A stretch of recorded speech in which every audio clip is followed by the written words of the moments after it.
এই তো রাজসভায় সবাই আজ সময়ে চলে এসেছে দেখছি। সময়ে তো আসতেই হবে মহারাজ। শীত কেটে বসন্ত এলো, কদিন পরে বসন্তেও হসন্ত না মানে পূর্ণচ্ছেদ পড়বে। এখন তো সকাল সকাল উঠছি, সকাল সকাল আসছি। কি বললে পণ্ডিত? কিছুই মাথা মুন্ডু বুঝলাম না। পণ্ডিত মশাই সোজা ভাষায় বলতে চাইছেন গরমকাল চলে এলো, তাই ঘুম ভাঙতে কারো দেরি হচ্ছে না, তাই সবাই তাড়াতাড়ি আসছে। একদম তাই। হ্যাঁ, গরমকাল। গরমকালের প্রথম দিন মানে নববর্ষ। আর নববর্ষ মানে হালখাতা, হালখাতা মানেই মিষ্টি শরবত। আহা, বিকেল থেকে সন্ধেবেলাটা জমে জমজমাট। তাহলে তো সেদিন গোপালেরই দিন, হ্যাঁ? ভরপেট মিষ্টি ভোজন, হ্যাঁ? মিষ্টি নোনতা সবই হয়। যে কটা জায়গায় নিমন্ত্রণ পাই সব দোকানে কিছু অগ্রিম দিয়ে হালখাতা চালু করি, আর তারপর শুরু হয় ভুনিভোজ। এটা অত বড়াই করে বলার মতন কিচ্ছু না। আমি প্রত্যেকটা দোকানে ধার মিটিয়ে শোধ করে আসি। কোথাও কোনো ঋণ থাকে না। নতুন বছর নতুন জীবন। দেশ বিদেশ থেকে যে কত নিমন্ত্রণ আসে সে আর কি বলবো। দেশ বিদেশ থেকে নিমন্ত্রণ আসে আপনার? সত্যি কথাই বলছি, আমার বাড়িতে কত নিমন্ত্রণ আসে জানো? জানলে তোমার চোখ কপালে উঠবে। বাবা, বাবার কিছু নেই, খরচ করতে হয় বুঝলে। তোমার মতন কিপটে নাকি? তাহলে সব নিমন্ত্রণ আপনি নিজে গিয়ে রক্ষা করেন? রক্ষা করিবই কি, ধার দেনা না থাকলেও অগ্রিম দিয়ে খাতা খুলে আসি। বাবা,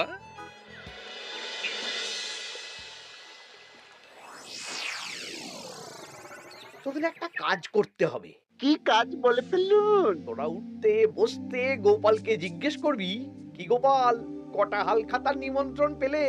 মন্ত্রী মশাইকে তো 10টা দোকান থেকে বলেছে। বুঝে গেছি, গোপালকে আপনার কাছে আরো খাটো দেখানো হবে। এই যে শোনো, এই থলেটা ধরো, হ্যাঁ? আর মুদির দোকান থেকে 500 মুগ ডাল আর 1 কেজি চিনি নিয়ে এসো তো।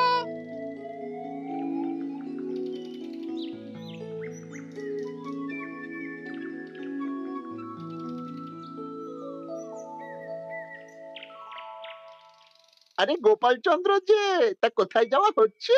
নিজের বাড়িতে যাচ্ছি। আমি তো আর তোদের মতন বাউন্ডুলে নই যে দিনরাত রাস্তায় রাস্তায় ঘুরে বেড়াবো। সামনে তো পয়লা বৈশাখ, সেদিনকেও কি বাড়ি বসে থাকবে? কেন?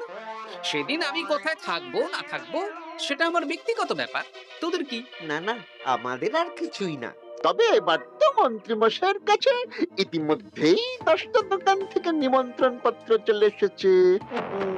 তাতে আমি কি করব? না না না না, আমরা জানতে চাইছি ওই তোমাকে কতগুলো দোকান থেকে নিমন্ত্রণ করলো গোপাল? গোপালকে ভয়ে কোনো দোকানে নিমন্ত্রণ করে না।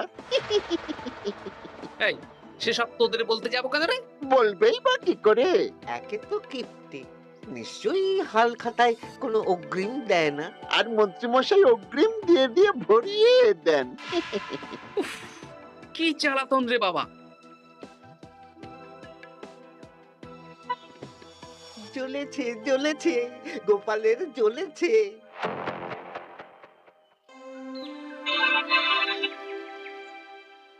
তা কি খবর বলো? সবাই হালখাতার কেমন নিমন্ত্রণ পাচ্ছ? আমার মহারাজ ওই 2 জায়গা থেকে নিমন্ত্রণ এসেছে। ভোলার দোকান আর এক মুদির দোকান থেকে। আমার একটা কলমের দোকান থেকে নিমন্ত্রণ এসেছে মহারাজ।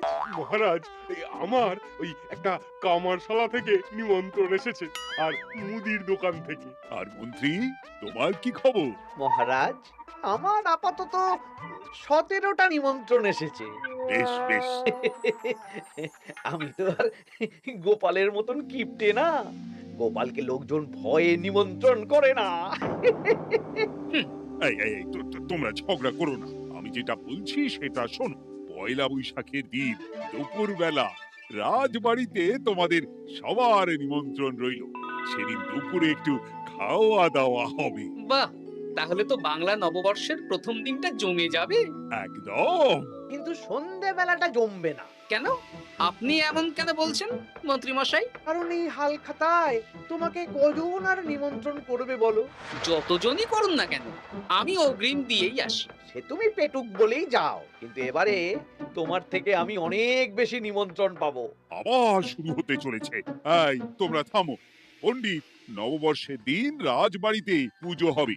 আমি জানি তুমি সেদিন খুব ব্যস্ত থাকবে, কিন্তু রাজবাড়ি পুজোটা মনে করে করে দিতে হবে। নিশ্চয়ই মহারাজ, নিশ্চয়ই। আর গোপাল, মন্ত্রী, তোমরা দুজনেই আমাকে হাল খাতার নিমন্ত্রণ পত্র দেখাবে। কে কতগুলো নিমন্ত্রণ পত্র পেয়েছো? এতেই বোঝা যাবে যে কে কত জনপ্রিয়।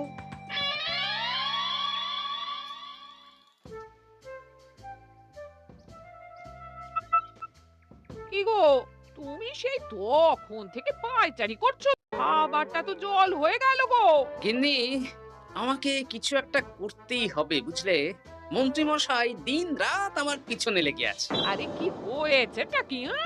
উনি বলছেন উনি নাকি কৃষ্ণনগরের সবচেয়ে জনপ্রিয়, তাই ওনার কাছে নববর্ষের হাল খাতায় সবচেয়ে বেশি নিমন্ত্রণ আসে। হাল খাতার নিমন্ত্রণ দিয়ে কি জনপ্রিয়তা বিচার করা যায় নাকি? কে কাকে একটা চিঠি পাঠালো আর সে মহান হয়ে গেল? ঠিক বলেছ গিন্নি, চিঠিতেই কাপ করব।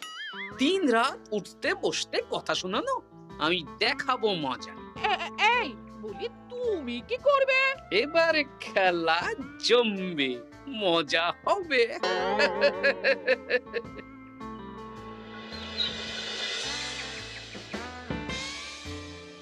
কাজ হয়ে যাবে তো? হ্যাঁ হ্যাঁ, হয়ে যাবে গোপাল দাদা, কোনো চিন্তা করো না।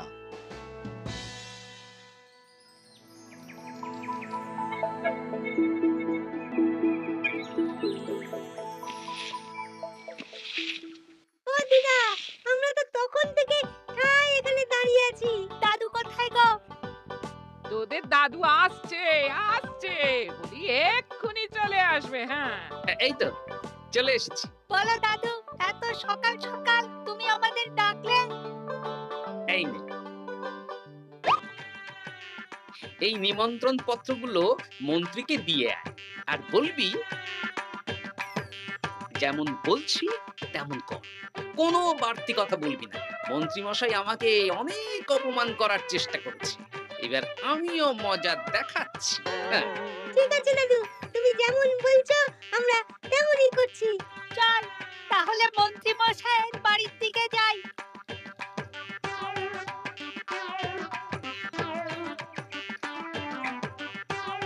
আরে ওই তো বটা কাকা, ঘটা কাকা, চল ওদেরকে গিয়ে ধরি। এই যে বটা কাকা, ঘটা কাকা, তোমরা ভালো আছো? হ্যাঁ আছি। তা তোদের জন্য কি লাভ? না, লাভ লোকসান নেই, আমরা তো উপকার করতে এলাম। উপকার? তোমরা হলে মন্ত্রী মশাইয়ের খাস লোক, তাই ভাবছি কথাটা তোমাদের বলবো না মন্ত্রী মশাইয়ের কাছে সরাসরি গিয়ে বলবো। কি কথা? কয়েকটা লোক এসে মন্ত্রী মশাইকে খুঁজছিলেন, আমাদের জিজ্ঞেস করলেন মন্ত্রী মশাইকে আমরা চিনি নাকি। তা তোরা কি বললি? বললাম চিনি। ওনারা এই চিঠিগুলো আমাদের হাতে ধরিয়ে দিলেন, তারপর বললেন ওই পুজংপুর গ্রামে 15টা দোকানে পয়লা বৈশাখে মন্ত্রী মশাইয়ের নিমন্ত্রণ আছে। আচ্ছা তাই বুঝি? দে দে, আমরা এই চিঠিগুলো দিয়ে আসছি, তোরা বাড়ি যা। বেশ, গেলাম তাহলে। বলিস কিরে বটা ঘটা, ভুজংপুর? হ্যাঁ এই দেখুন না, রং বেরঙের নিমন্ত্রণ পত্র। বাবা, জন্মে ফুচুংপুরের নামই শুনিনি, যাওয়া তো দূরের কথা, তাও আমাকে পয়লা বৈশাখে নিমন্ত্রণ করেছে। তার মানে আপনি কত জনপ্রিয় ভাবতে পারছেন? হ্যাঁ, অতুলনীয়, অভাবনীয় জনপ্রিয়তা। এই আনন্দে আমাদের কিছু খাওয়ান। এখন কি খাওয়াবো? নববর্ষের দিন তো অনেক মিষ্টি পাবো, সেদিনকে প্রাণ ভরে খাস। বেশ, আপনি তাহলে চটপট নিমন্ত্রণ পত্রগুলো দেখে নিন। এ কি, মন্ত্রী এখনো এলো না যে? হয়তো উনি খুব ব্যস্ত।